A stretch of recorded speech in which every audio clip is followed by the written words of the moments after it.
Have you got like sponsors in that yet? Beavertown.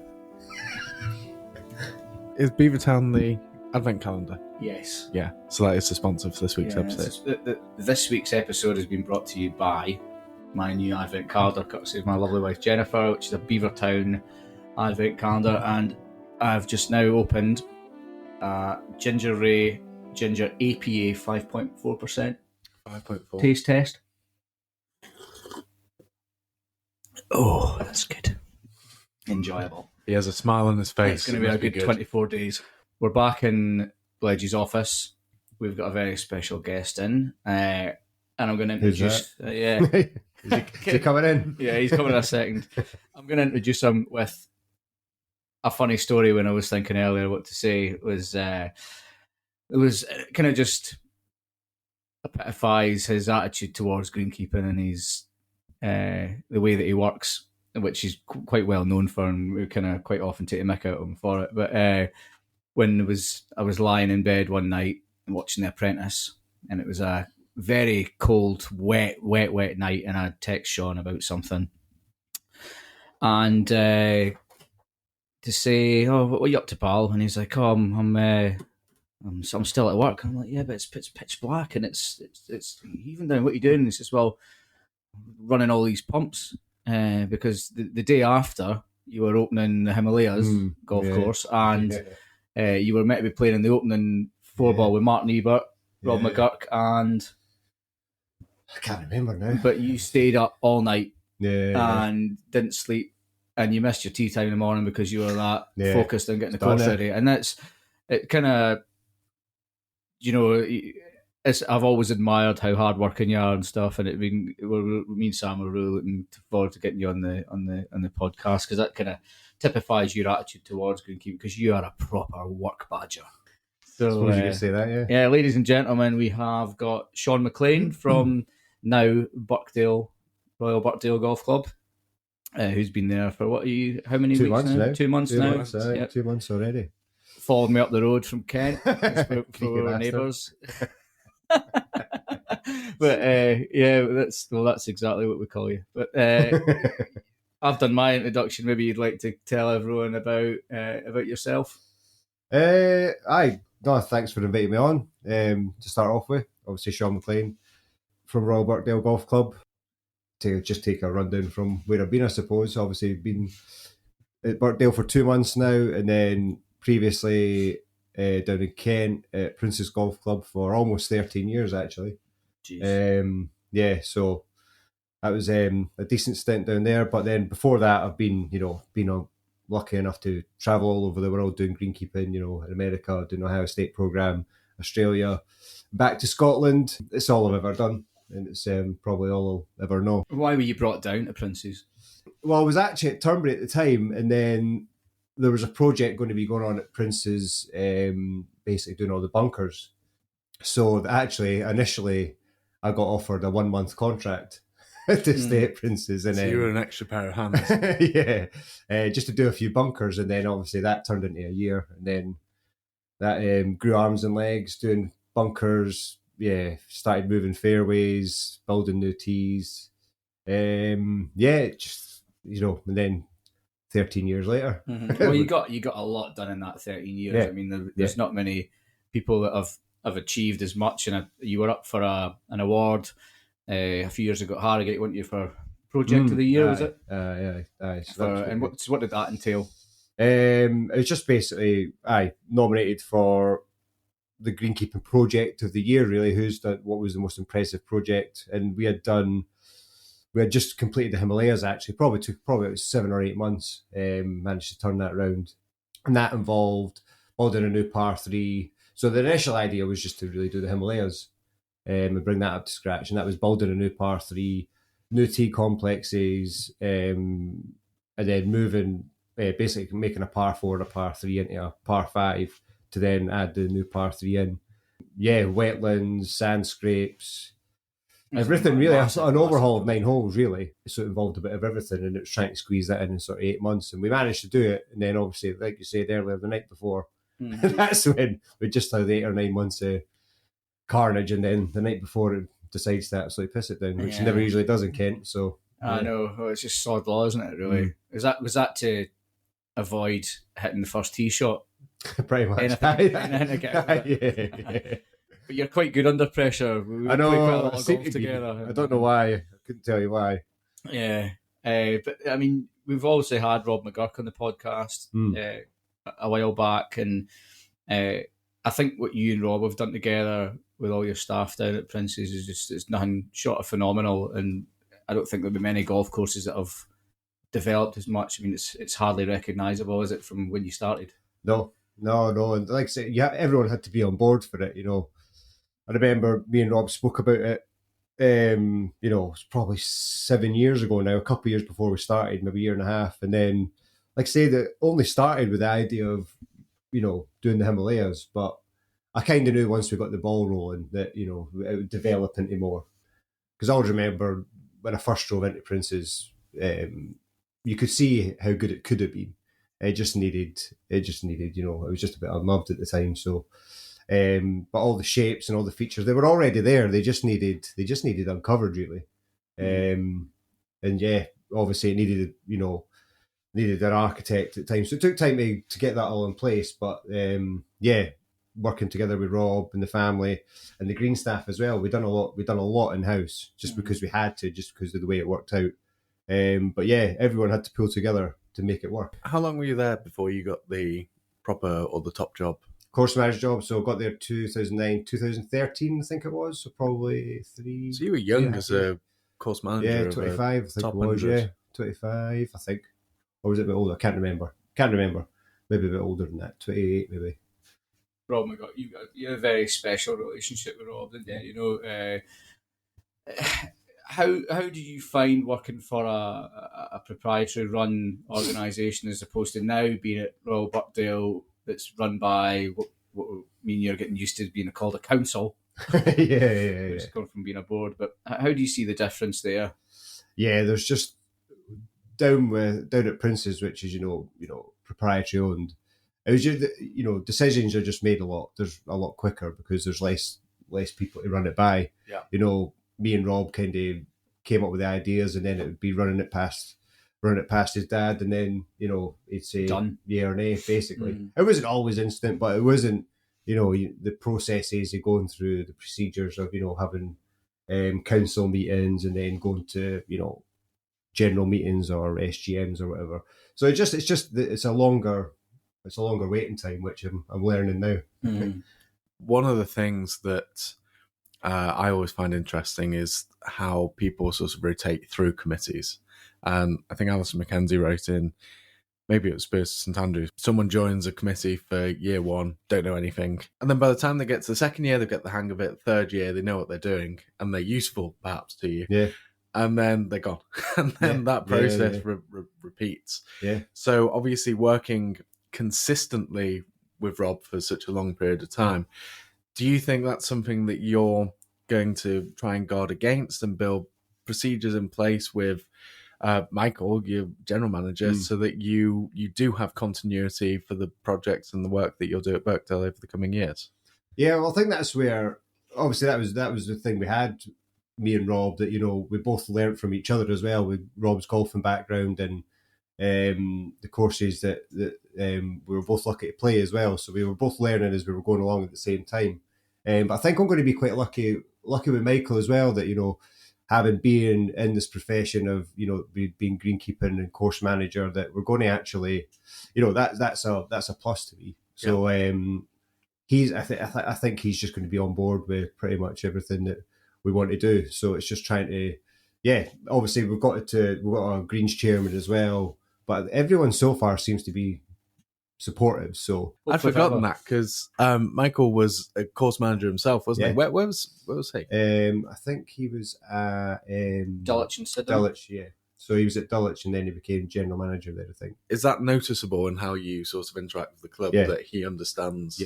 Yeah. So and it definitely is, and he understands, especially when he still even gets excited about, machinery. We've been talking about like the GPS sprayer. And he still gets excited by that kind of stuff, which, probably people that are on committees and normal general manager, they wouldn't, because they just don't understand it. which might be a bit unfair, but they just, he gets it. So it's he's probably as sad as us when it comes to talking about machinery and turf. But it's kind of grown out of it. It's good to have, I guess you've got someone extra to run things past that has got knowledge in the game. And it definitely helps. And past experiences as well. Mm-hmm. So if you're worried about stuff and you just need to, I mean, quite often I'm 50-50 with a lot of stuff, and you can't be 50-50 in this game. You need to make your mind up. Yeah. So you could, maybe too early to say, but you've had any times where you've gone up just for clarification and you're thinking, I'm going to go this way. Oh, I don't know what to do. Yeah, well, even, having known how to, interact with the members is new to me, because we've done it a little bit at Prince's, but it wasn't as essential as it's going to be at Royal Birkdale. So I'll maybe ask him, what do you think about if I'm, writing a report or whatever? Does this read well from like a member's point of view? So that's where he's quite good, that he understands the relationship between a sort of course manager and the committee or the members as well. So I think I'll be running. We speak pretty much every day anyway, so I think it's just bouncing ideas off each other as well. Like he'll come up with great ideas. And hopefully I'll come up with one or two. He's very open-minded, Mike, isn't he? Yeah. I mean, he'd be a great boss. Yeah.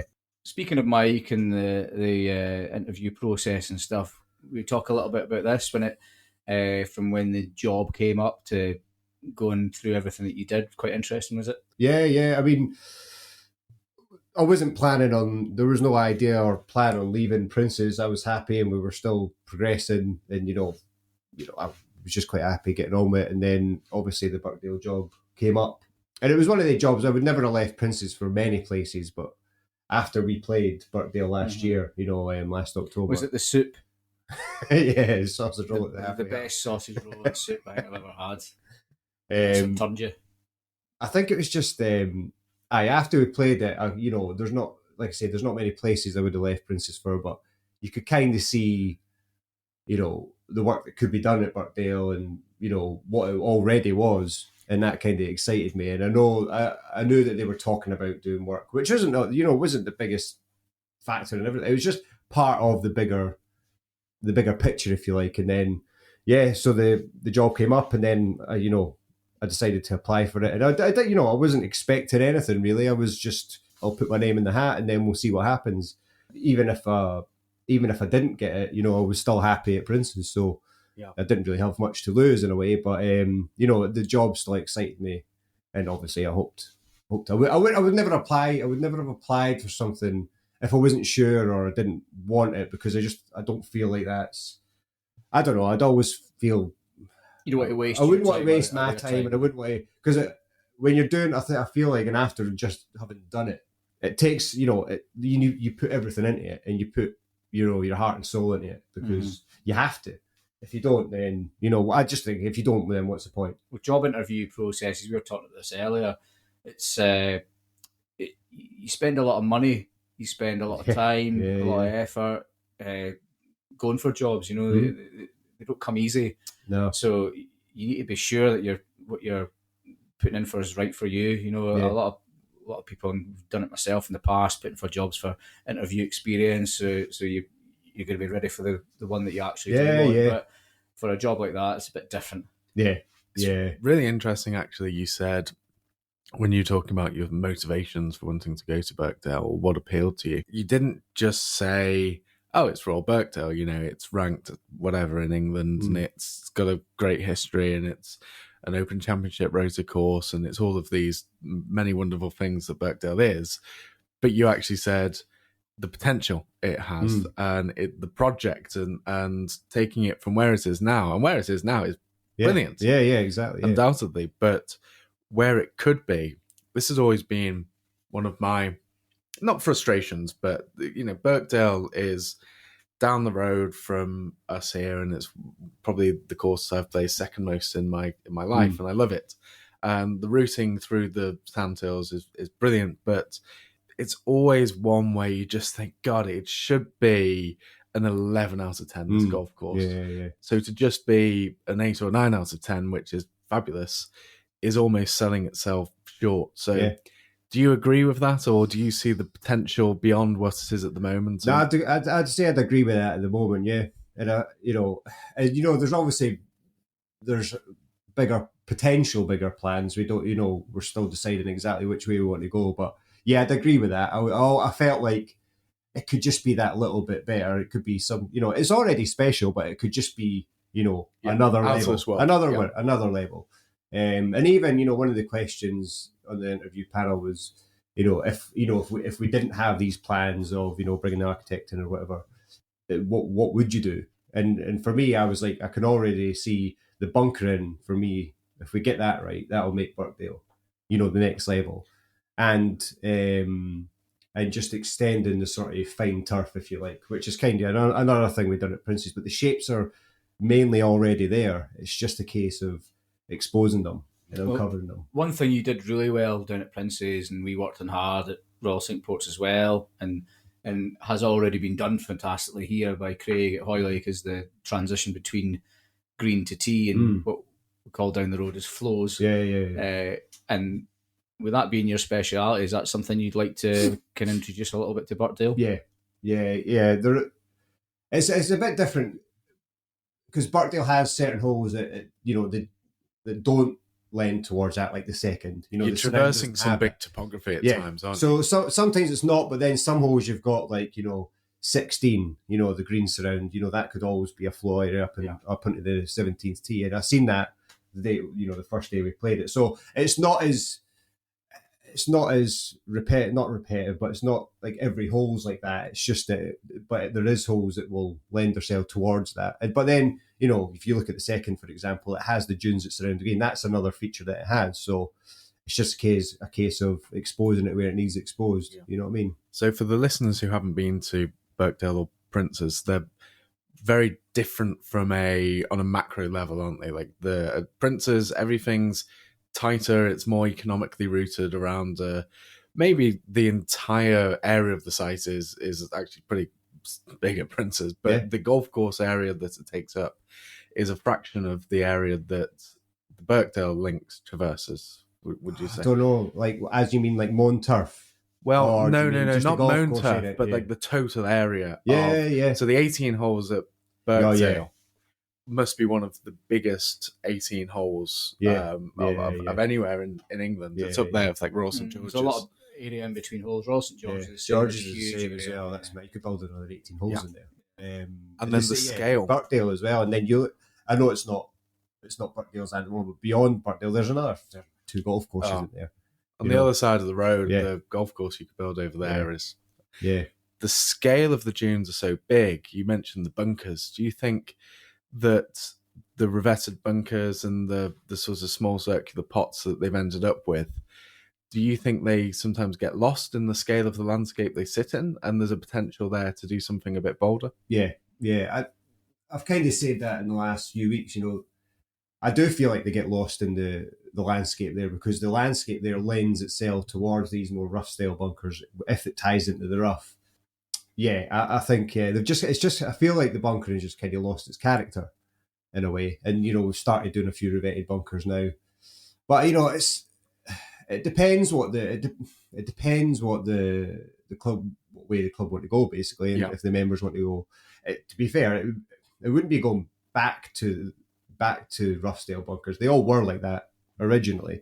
But, that's what, I don't feel like you don't always need to go back in time and put it back to what it was, but I always feel like that site, Birkdale, lends itself towards a rough style bunker because the dunes are there. So it's not about what I prefer or what anyone prefers, it's what suits the landscape in my eyes, you know what I mean? And that, in my eye, that just works at Birkdale. So hopefully one of our listeners will correct me on this, but I should have looked it up. I have a feeling that I once heard a story. It was Fred Hawtrey who laid out Birkdale, Hawtrey and Taylor originally. And wasn't it either Martin or Frederick Hawtrey who then came along afterwards and said, okay, we'll change the bunkers to the revetted bunkers the club wants, but, under protest, basically. Like, this wasn't what my father or grandfather wanted to do. We'll do it, but we don't think it's a good idea. Yeah, and that was decades ago. Yeah. You could be, even if you look, you watch like the 91 Open back, and they're not really there's not that much revetting. There's a sort of step, if you like, or an edge, but there's not that much revetting. So it's just grown over time. I think it's just what people remember. That's just the recent history. But, if you go back, that's just most links courses were just, splash bunkers back then, weren't they? And then they only used revetting to support the areas that were wearing out. And then, over time, it's just people want to make it harder and, probably have that more refined look. Tidier. And but that doesn't mean, for me, it's just whatever suits the site. And for Birkdale, I just think it would suit the site.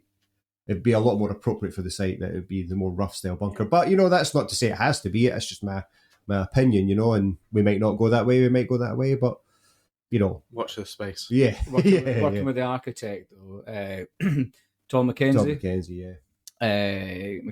Tom McKenzie from McKenzie, but how have you found that? Yeah, good.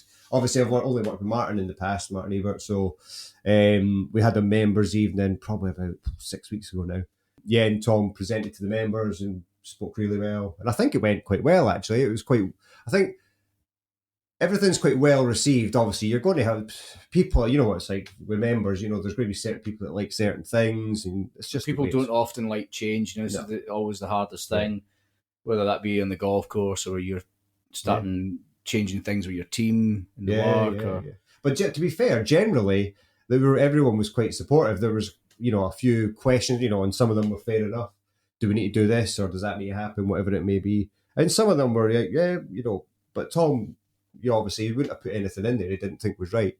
So he spoke really well, presented really well. And then the next day, me and Tom and Mike Howard and Rob Marchbank, the deputy, we walked around the course, and it's the first time I've actually walked the course with Tom as well. So it was quite interesting to see how he's seen it and, just talk everything through with him. And, they're good. The good thing I liked about working with Martin, and looks like it would be similar with Tom, is they actually, they do listen to you and they do take on board. Because obviously we're the ones that are going to have to look after it. So it's important that it all ties in. So it's always got to be maintainable. There's quite a lot of architects you've seen in the past that have built the hole for them and without a consideration that the greenkeeper's got to look after it. And it's I think I've said this quote Mike DeVries always says to us at CDP, if you can't, someone's got to mow it. There's no point building something that someone can't mow at the end of the day.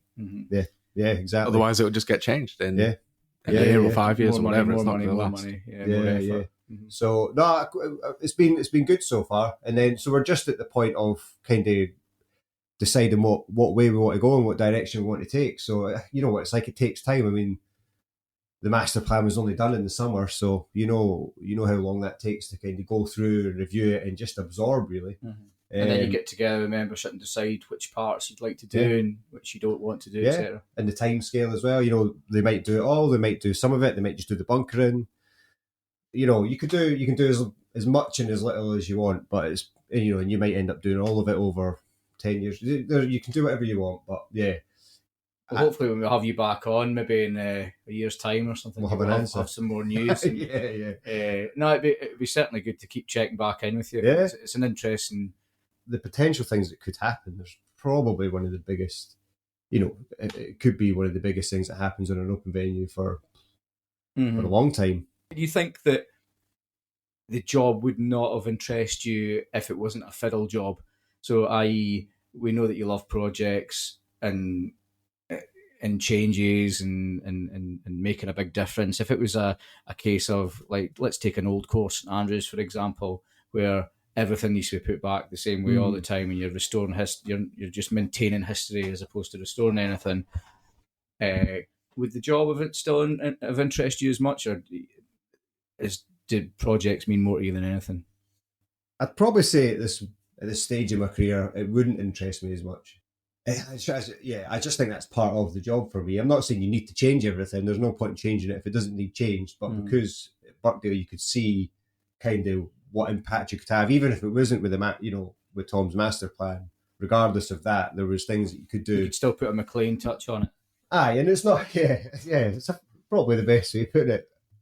But it's not. It's not about me having to put my touch on it. It's just doing what's right for the golf course. You know what I mean? It's that I could see what things what like needs to be done. green to tee transitions don't need a massive architectural plan. No, These are things exactly. that we can do ourselves, and Yeah, it would make all the difference at somewhere like that. Like looking at the flow areas, the transitions, grass pathways, extending the surrounds, and the bunkering. If we just done that, I know the club would want to do that. Well, we spoke about it in the interview.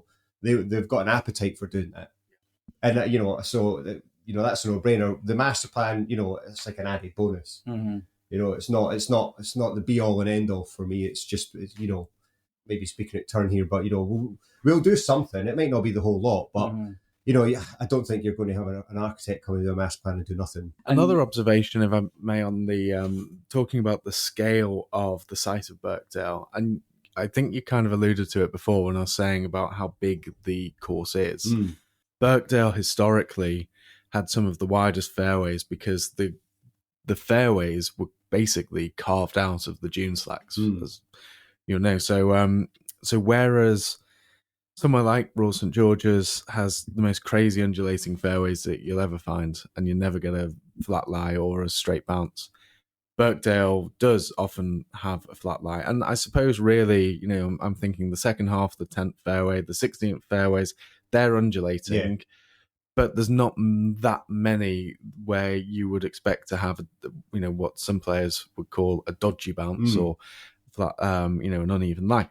And I think, historically, it was the entire width of the dune slack was fairway as the course was originally laid out. And now Birkdale's got, I think, the second narrowest fairways on the open road, about 29 yards wide on average. Yeah. So that's a proper Badger stat. Jesus. I think it's about 29 yards on average. You can test me. You can test me on the open race later if you want, Bledge. But the point I was making is from, say, the shore and dunes down at Prince's to Birkdale, what's the change in the amount of area that you're actually cutting? Yeah. So, if you were to compare areas like surrounds at Prince's, obviously it's 27 holes, so it's a little bit different. But we had 6 hectares of surrounds at Prince's. I think there's about 1 at Birkdale. Wow. Okay, so 4 to 1 is so there's 4 times as much over 18. Yeah. And then fairway wise, I think there's about 8 hectares at Birkdale, and I think we had about 18 at Prince's. And then, teeing grounds were probably about very similar. I think we had about 1.5 hectares at Prince's and about a hectare. But the idea with the tees at Birkdale is to reduce them. There's some quite big tees. And green, the greens are, I wouldn't say the greens are small at Birkdale, actually. They're probably, you couldn't you'd need to do a lot of changes to make them bigger anyway. Greens haven't changed as much, I don't think, because they still are generally a topper. They're generally, if not elevated, then in a bowl, there's some physical structure around them in the topography. There's not many. We've nipped a couple bigger, but not. It's minimal. It's minimal compared to what we've done at Prince's. The surrounds will be the big one that'll end up, probably doubling if not more in size. Yeah. And what a difference that can make to fitting in the scale if you were able to bring some of that grandeur back. And there's so many shapes around the greens that are just, they're either rough at the moment or, or they're just sort of same enough. And if you just uncover it, it's just, for me, it's all about giving the player options. If you're in long rough, you've got one option. Yeah. But if you're on fine turf, you've got as many 5 iron, 7-8, rescue putter, everything. Todd Hamilton Yonex hybrid thing. Yeah, that's my favourite little thing to do. Bring the hybrid out. So for me, it's just about giving the player options. That's how I see golf. You know what I mean? So it's just, and that's what that gives you. The doubt that comes with it. It's for a weak player or weaker player, you can get your putter to it. Yeah. 3-putt, fine, move on. But for a really good player who's trying something, then to be in two minds over a shot is one of the worst places to be. Exactly. So it's just, for me, like I've said to a few folk, it's giving the player options. It's amazing when you see they open every year and there's always some guy, blah, blah, first ever time in a links course, and it must be crazy for them to come across from playing target golf all the time to then having to do exactly that and think up shots and imagine shots round about, using every single club in your bag. And if you can restore that back into a golf course, it's the best thing to do. I mean, we've both done it, and it's completely changed our courses, and they've got a lot better for it. Yeah. At the end of the day, the way I see it is, these courses were designed, years ago. These were how they were meant to play. This is how they were meant to play. Yeah. So we're just, we're not restoring it, but that's just how it should play. So we're just, again, uncovering the shapes. Like the left of the 13th at Birkdale, there's some crazy shapes in there that was all just rough, which, like I say, the last probably 30 years, everything's just been tightened up.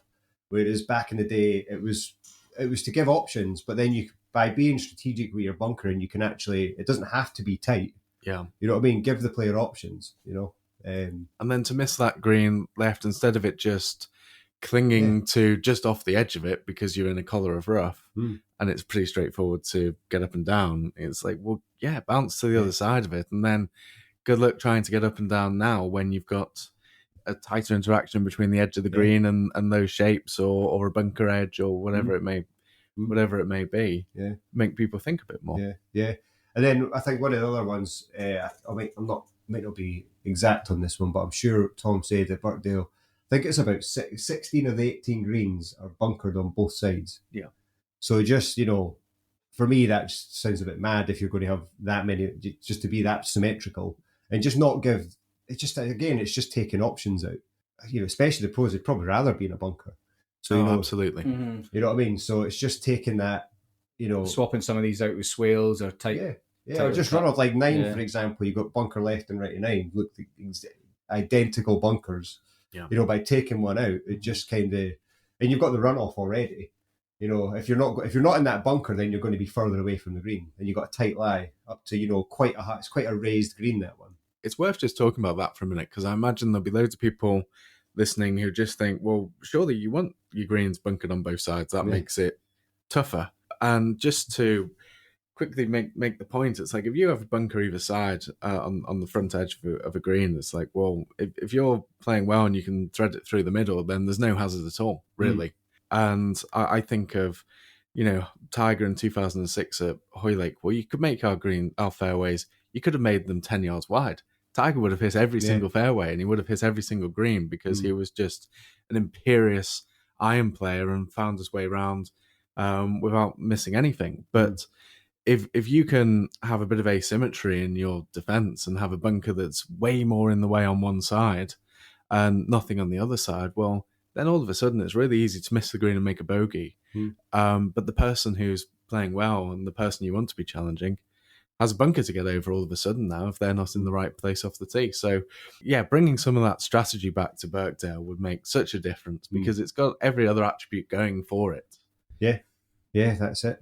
So, that's that. These are the sort of small ideas that are in the plans, but for me, it makes sense. You know what I mean? So, and obviously, coming from Tom, it just kind of backs it up. Going away from architecture for a second and on to your new role. Obviously, having gone through it myself at the start, are there any things that you learned down at Prince's that you thought, right, I'll never make that mistake again, and so you can apply it at Royal Birkdale? Or have you just gone there and just dominated everything? I think you question yourself every day in this job, don't you? You're always questioning it and you're always tweaking. I can't think of anything off the top of my head that you go, 100% no, because even if you do something wrong, you learn something from it, you know what I mean? Yeah. Or you probably take something, that wasn't quite right. But, there was an idea in there that a good idea could come from. So I can't think of anything off the top of my head, but I'm sure there's a few. But if something went wrong, or I didn't quite like that way we done it, there might be another idea that comes through it. So, and there's a lot of things, whether it be management techniques or the way that you set up the shed that you've taken from Prince's. Yeah, well, we were lucky enough to kind of renovate the whole maintenance facility complex. So, and the way we ended up, it was actually probably as I would have liked it. So that's the one thing at Birkdale. The maintenance facilities are, they're small, so they're they're not where they need to be. So yeah, I think that's one thing I'll try and they're going to in my mind, they have to be moved, but that's probably a bit further down the road. But things like that, yeah, we're going to have to do something similar. Your mind will be racing with everything you want to do, and you'll be thinking that you're going to get a lot of longevity out of this job. And I guess something else that will help get the longevity out of it is the fact that even though there's no open plan there just now, it will come back at some point. And tell me, how does that excite you? Because obviously myself going through it just now, when you are announced and the countdown is on, how would you feel about it? Yeah, obviously you're going to be excited about it, and then the clock starts ticking, then, doesn't it? I think there's no doubt you're going to be excited by that. And it's obviously a big part of the job, but I think what excites me more is actually getting Birkdale where I think it should be, from a daily play point of view. And then the Open, it's obviously going to be great, but that's an additional bonus as opposed to getting not the be all and end all. It's not the be all and end all. It's it's going to be great, and obviously it's great to have it, but it's not the be all and end all for me. I want to make Birkdale. You've got to think. I always think you've got Americans coming over. Some guys are playing this. It's their bucket list golf course, and if they're coming and they're spending all their hard-earned savings on this or whatever, it needs to be good on that day from the moment they drive in through the gates. And then they play 18 till they get greeted, play all 18, and then it's the whole experience. And the Open's great, but actually I feel like these guys that are playing it, day in, day out, they appreciate it probably more. I think at a course like Birkdale and here, it's people are paying a lot of money to come here, and you're saying it's a bucket list. We try and set the course up on, especially on visitor days, as close as we can to. Because they're the ones paying to play here. You know what I mean? Obviously, the guys at the Open, it's great to have the Open, and that's why Birkdale's so great, and these courses are so great because they have the Open, and why people want to play them. But these guys they're spending their money to play here, and that's a bigger part of it for me. But obviously, I understand the Open's a big part of it as well. So it's part of the big package. That kind of rings true with one of my friends that came down. We played 2 weeks ago, Irvin Gracie. Yeah. That it was always on his bucket list, and he was so excited about it. And when we turned up, the greens were covered in hail. But we managed to get out, and Irvin finished. Did he finish with 3 birdies for a level par? He was phenomenal all the way around, and it was so wet, but he absolutely loved it. And that's what I mean. It doesn't matter how bad the weather is. The course, that's how good the course is. Americans love to come across the wind needs to be harder, man. And they want the rain coming sideways, because they want the proper links weather. It's true, isn't it? When you're playing somewhere the next day and you're really excited about it, it may as well be Christmas Eve and you're a kid again and you get to play. So these guys have thought about it for years and years of their life. Watched it on the telly. Watched Spieth winning there, all the dramatic finishes. I remember it well. Me and John. And they go and they've gone and they're playing these courses. They make it play it once in their life. Yeah, the Spieth Open was incredible. Yeah. Is there any courses that you guys have got that Christmas Eve feeling about playing that are on your bucket list? You probably It's probably the more further away ones that kind of think, because you don't know if you're ever going to be able to get there. Realistically, ones that you might play though. Well, even you probably be able to Bandon Dunes or Pine Valley. You're going to, but you're right. It's places in, for us, the States, but that's just the reverse of what you're talking about, because you making a trip of hours and hours on the plane and booking it and arranging everything in advance just adds to the special occasion, really, doesn't it? Yeah, I think for me, I've got a couple that knock off on the Open route. I need to play Troon. Troon's the only one I think I've got left. Yeah, which should be good. And I've not played the new Turnberry. Yes, it'd be good to go back. I've not been back since. 2 special places. Yeah. I'll tell you one that's a little quirky. I had the good fortune of playing earlier this year. Was the 12-hole version of Prestwick? Oh yes, which they brought back for. They played that for a few months, did they? A few weeks? No, 2 weeks. Yeah. You couldn't because I was. You can't play the normal course when that's when that configuration is. They had a full team. Someone. It's crazy. There's one hole. Can't remember quite which it is because it was in true live golf style. It was a shotgun start, which is the only way you could get people out. Yeah. But there's one hole that went across 4 different holes. Oh. So It See, wasn't never viable. you might never know. Well, someone will probably get to play it again, but you'll never get an opportunity to play that again. Just I'd so imagine, 'cause lucky it's the to be able to 150th. go. Yeah, Well, our So- captain Jeremy Greenfield Yeah. was raving about it. Yeah. For every, I just could see him in the clubhouse approaching every member, telling them all about it. And it's great when golf excites you like that. the effort they went to, because they had to. There was a green that was under thick rough, and there were a few that they cut out of, mowed out of fairways, but the effort they went to there to actually get a course that you could play was extraordinary. So The top course manager there as well, Dave Edmondson, yeah. who came from the island. That's right, yeah. Dave's very, very good. That's what I've not even made a big played any difference of the there. Irish courses yet. That's another. that'll- That's if you actually think about the golfing trips around the country. You could spend a week up in the northwest around here. You could spend a week up. This is East Lothian, St Andrews area. That's a great segue, Ireland. actually, into how we both came up here. In that case, Aye, because aye. you started. What date did you start, Birkdale? 3rd October, maybe something Right. like that. I can't remember. So- I think it was the 3rd. Exactly a year ago, you and It's I on pretty the much same exactly, day, yeah, exactly yeah. a year ago, Sean and I sat in the Hoylake car park, and it was the first time we'd ever come up here for a trip, and we'd always do a study tour. Learned a lot that year. It's quite. It did.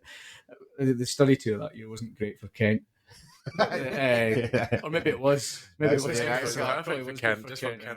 That's Got- how got rid of it us. to me. Yeah. But yeah, I mean, the year before that we did Brancaster, Hunstanton, Yeah, Royal that was a good Norwich. trip. It was That really was good. the day before the next lockdown as well, wasn't it? Like, literally the night before. We nicked it in.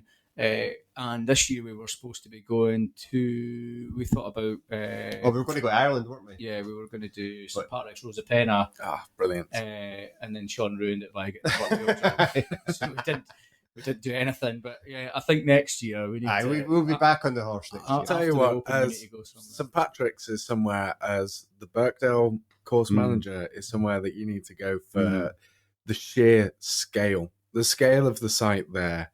They're probably two of the only courses in GB and I can think that share quite the same grandeur of site. They're extraordinary places. The pictures you sent me, the scrapes looked phenomenal. Was there courses there before? So Was that a course, yeah? they started building, I think it was a Nicholas course, and it never really opened. So they were building it in 2007, 2008, and then 2008. Obviously, things didn't go great for new build golf courses, so they stopped it. But that's the only, because you can't build a golf course in Ireland. Like from an ecological protected land perspective, it just cannot be done. But the St Patrick's site had a sort of squiggly red line around it, and it was excluded from the protected area. So the Casey family, who own Rosapenna, they were able to buy it, and then got Tom Doak to come and build the golf course. And it's an amazing story how it happened. And it's just, there'll be some people who hate it, and I love that, because Mike Clayton will always say, you're building something that's a piece of art at the end of the day, and if everyone likes it, then that's terrible, because you've got to have it. It's got to be at least a bit polarizing, hasn't it? There's got to be something that people say it's not for me, and that's fine. But then there'll be some people who just go, "This is the best golf course I've ever played. I'm falling in love with it." And that's who you're building it for. You know what I mean? Exactly. The people that actually fall in love with it. Yeah. And enough people will fall in love with that place. If every single person liked every single golf course, then the game would be boring as hell. Exactly. Well, it's so we'd have nothing to talk subjective, about. isn't it, Exactly. We said that about coming up here, didn't we, last year, about like Hoylake, Birkdale, Lytham, and we spoke about, and people ask, what's your favourite out of the three, and you get different answers for everyone. And it's like, why they're just good for what they are. They're all different. You've got to appreciate it. They've all got their different pros golf and cons, courses. You know what? They're just great for what they are. You know what I mean? You can enjoy playing them, and if they're different, that's great. I said it when we had Rob on, Rob McGuirk on an episode 2. It's in Kent, George's Deal. Yeah, Princes, exactly. Three Same entirely different places, none of them competing with one another, and the area all the better for having the choice. Yeah. The better the golf courses, the better it is for everyone. Mm-hmm. I mean, it's like with the top 100 courses.com had released their top 100 this week. I mean, it's so subjective. You can sit and debate that till the cows come home. Yeah. And it's all. I think it's one of them, we're always going to look at it because it's kind of the only rank, because it's a ranking system, you're always going to look at it. You'd be lying if you said it didn't bother you, Yeah. But if you got hung up on it, you can't get hung up on it because, like I say, one person's or a couple of people's. It's a panel that vote on it that, they've got their reasons for voting on it, but it's their opinion, We'd all vote if we all voted for the top 100, it'd be completely different. I'd have Dumfries and Galloway Golf Club as my number one. Well, I briefly ran that website. It was an ill-fated few months. We don't get into politics in this show, so I'll just keep quiet. I think. Yeah. We should actually do a eclectic 18 at one point, Sam. Actually, I think that could be a good show. Okay, that could be another future episode, maybe a Christmas. I know we've got an idea for. We've got a Christmas special. We're going to have a Christmas special, and we're going to have a Masters special. That's good shit. We're keeping that guest top secret for now. An Open special next year as well. Well, you got time for that. During the Open, just one we or actually two. have Just one or two, sure. Well, we'll be switching over during the Open, even though we might do something ourselves, but we'll be switching over to Joe Galati to a proper greenkeeper. Proper podcast. Someone who knows what they're doing. So he's going to be doing no sound issues. He's got it nailed. Are you going to take that? Are you going to take that, Bledge? No, Sean, we're doing all right. We're doing all right. Yeah, but I mean, it's been super to have you on. I've thoroughly enjoyed my Ginger APA 5.4. That's how long the podcast lasts, as long as you. I know. Well, I've been quite slow on it, but it's been great having you on. No, thanks very much. Thanks for inviting me. Thanks very much, Sean, for coming. Hopefully that's a little bit of an insight. We do have a special guest coming in to ask you a question. Oh, is he coming in? So we'll go and get that sorted out. Here we are, special guest, ready for a question. Special question. Hey, Fletcher, have you got a question?